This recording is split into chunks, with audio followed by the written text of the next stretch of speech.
Hi, this is Rosemary, and we're going to be talking today about some peripheral arterial disorders and in preparation for class.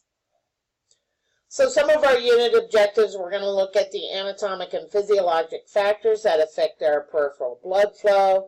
We're going to look at some appropriate parameters for assessment of peripheral circulation. We're going to look at some of the various diseases of the arteries, the pathologic causes, the physiologic changes, the clinical manifestations, management and prevention we'll be talking about in class. And we're going to develop a framework for the care of clients with circulatory insufficiency. So the risk factors. What are some of the risk factors for peripheral artery disease? And one of the things that we can see, and we talked about this in cardiac, is hyperlipidemia. And with hyperlipidemia, we know we develop those atheromas on the vessel walls, which will grow and can eventually occlude our arteries.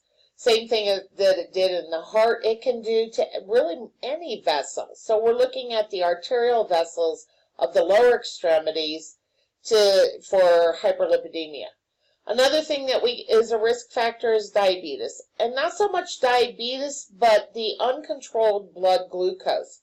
If you remember from diabetes class, I told you about how we were testing different substances using a glucometer, and when we looked at Caro syrup with the glucometer had a blood sugar of about 400, which makes sense because basically all it is sugar. But thinking about Caro syrup, how thick is it? And that's going through our vessels. And so our heart has to pump much harder to get that blood around. And those vessels have to endure more pressure to get that blood around. And so we're going to see a thickening of those arterial walls. Nicotine is a potent vasoconstrictor. Tobacco smoke will impair the transport and cellular use of oxygen. It also can increase the blood viscosity. So it's not surprising to see a lot of our smokers who have pack-year histories greater than 40 or 50 develop some PAD or peripheral arterial disease. Uncontrolled hypertension. Again, we talked about this, the hypertension, that the amount of the heart force or the stroke volume to overcome those vessels or the afterload. So looking at this, we can see that we would have some problems with our peripheral arteries. Now when we look at it, this is our normal artery right here. Blood, it's nice and clean, blood flows normally, and you can see the lumen is pretty big. When we look at peripheral artery disease, we're going to have a narrowing of that artery. We're going to see the development of those atheromas. And again, you can see that we have a narrowing of the lumen of the artery. We also can have a rupture of this plaque, and where it would completely occlude the artery. We also can have, for peripheral artery disease, we can have patients who have a little emboli, where maybe they had atrial fibrillation, and now that the emboli, rather than going to the lungs or going to the heart, can actually be shot out through the left ventricle, travel down, and can occlude the artery. When we see that, we can develop an ischemic extremity or critical limb ischemia because of that. So what are we going to see for our patients with peripheral artery disease? The first thing we may see is some intermittent claudication. And all intermittent claudication is ischemic muscle pain. So your patient will say, I was up walking, I went for a walk, it was a beautiful day, I went for a walk, and all of a sudden I had this intense pain in my calf. Well, what that is that the blood supply is not enough to meet the metabolic demand of the muscles. So as a result, we're going to see pain. Another thing that we can see is rest pain. And rest pain occurs when we have limb elevation. So for our patients that have peripheral arterial disease, we want them to keep their extremities in a neutral position. We don't want them elevating it, or we don't want them to lower it. We also can see pallor, again, when we have elevation. So again, we don't want our patients elevating their extremities. We may also see dependent rubor or reactive hyperemia, and this is where the extremity is down in a dependent position, and because the blood can't get down all the way, their lower extremities actually develop a redness, or even it can even be purple. We also see ischemic ulcers. Now again, this is the blood supply can't get down and it can't get back. So when we look at ischemic ulcers, what we're going to see, and this is a beautiful example of it, is it's a nice round ulceration. It can be necrotic. You don't see a lot of drainage from it. You see maybe a little bit of redness around the outside, but it's these round ones, and it's usually on the tip of the toes. They may have a decreased or an absent pulse.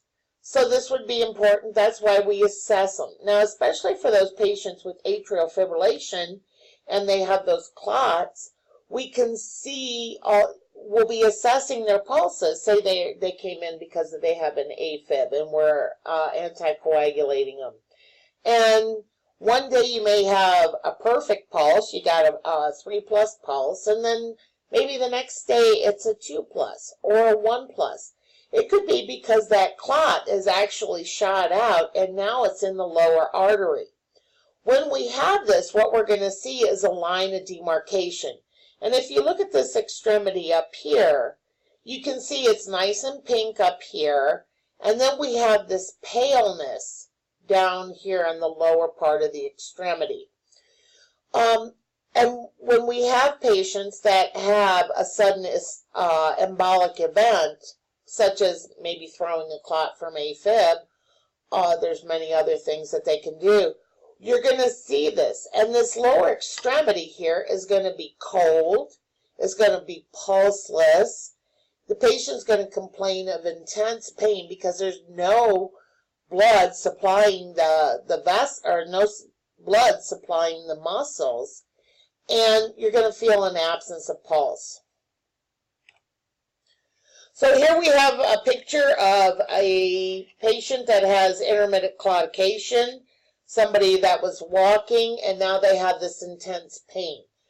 We tell patients that we still want them to exercise. So if they do have intermittent claudication, they stop, they rest until the pain goes away, and then they can proceed.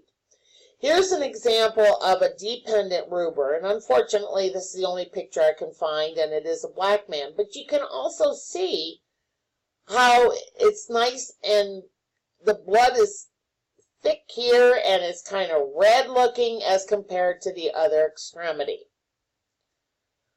So how do we diagnose it? One of the big things we can do is a Doppler study. So this is that ultrasound. They follow the artery starting at the groin. They can study it, or they check it all the way down, and they can see any narrowing with it. We can also do angiography, where they actually shoot a dye down through the femoral artery, and we can see if there's any closing or any narrowing of the arteries. Another test that can be done is a transcutaneous oxygen study. And this is where little tiny needles are inserted into the skin and into the muscle, and then we measure the oxygen. And it's usually done for 6 to 8 hours to see if there are any changes in the oxygenation. One of the quick ways we can do it is the ABI, or the ankle brachial index. This one is really easy to do. You do the blood pressure. You do the blood pressure of the lower extremities or the ankles, and then you do the blood pressure of the brachials. And when you do that, then you divide the brachials into the ankles, or the A, B, I, and you come up with a number. And so this is going to classify the severity of the peripheral artery disease. So you can see that a 0.9, they have some mild PAD, to a less than 0.4 is severe PAD. So the treatment would be, if it's a mild, we can do conservative. We can do medications, clopidogrel, to keep the blood flowing and to keep the platelets from being sticky and sticking to those atheromas. Silostazol is another one that we can use, and that kind of helps with the flow of blood. And the same thing with pentaloxifene. Now these silostazol and pentaloxifene have kind of fallen out of favor, so I mention them because of your book, but they have fallen out of favor in the medical community now. What we can do is surgical interventions. And so if our patients can tolerate it, they will do either a femoral popliteal bypass, where they actually take a portion of the artery or the vein, and they can bypass from the fem to the pop. Or they can also do it with a synthetic material. So our patients, if they have a fem-pop bypass, when they come back from surgery, of course we're going to be assessing lower extremity pulses. We're going to be assessing lower extremity cap refill. We're going to be looking at the color, at the sensation, and we're also going to be checking all of the pulses. Now with this, I believe you had a pretest question on this. It said the patient came back and now their foot is red and hot. Well, that's perfect. That's normal. That's what we want to see, because now we have a blood supply there. Another one of them that we can do is the endovascular procedure, and this is where it's the same thing as if we did a percutaneous coronary angiography, where they insert the catheter in through the femoral artery. They locate the site of the blockage. They use the roto-rooter and root it out, and then they place a stent. The interventions or the nursing considerations for this would be the same. We want to make sure that this site doesn't bleed. We want to make sure that we have a good pulse. We want to make sure that we have good sensation. We have good color.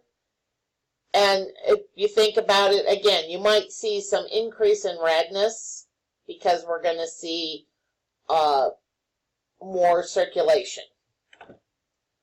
The complications of peripheral vascular disease, you can see them right here. If you look at this foot, these feet, there's not a lot of blood supply. We have venous congestion here. We see this purplish colored blood. We see this necrosis. We see this black toe with these circular wounds. And eventually, if it's not taken care of, this patient will need amputation. And that's it. I hope y'all have a great day.